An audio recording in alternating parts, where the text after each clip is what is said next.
আমি অনেকবার তওবা করেছি, প্রত্যেকবারই ভঙ্গ হয়েছি, তাহলে কি আমি মুনাফিক হয়ে গেছি?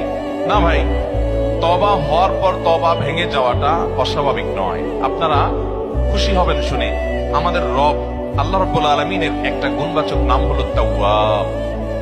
কি নাম ভাই? তাওয়াবের মানে জানেন? আল্লাহু আকবার। রিপিটেড, বারবার যিনি বান্দার তওবা কবুল করেন। এই জন্য ভাই, একবার গুনাহ হয়ে গেছে, আল্লাহর কাছে তওবা করেছেন, চেষ্টা করছেন যে আর যেন না হয়, কিন্তু আবার শয়তান কাত করে ফেলে দিয়েছে, আবারও তওবা করে ফেলবেন এবং দুর্বল হবেন না। এখানে ইবলিস আপনাকে বলবে, তুই এতবার একই কাজ করে তওবা করছস আল্লাহর কাছে, আবার কোন মুখে তওবা করবি? থাক, বাদ দে। আপনার তওবা থেকে দূরে সরাবে। এটা হলো শয়তানের সবচেয়ে বড় অস্ত্র। কখনো নিরাশ হওয়া যাবে না।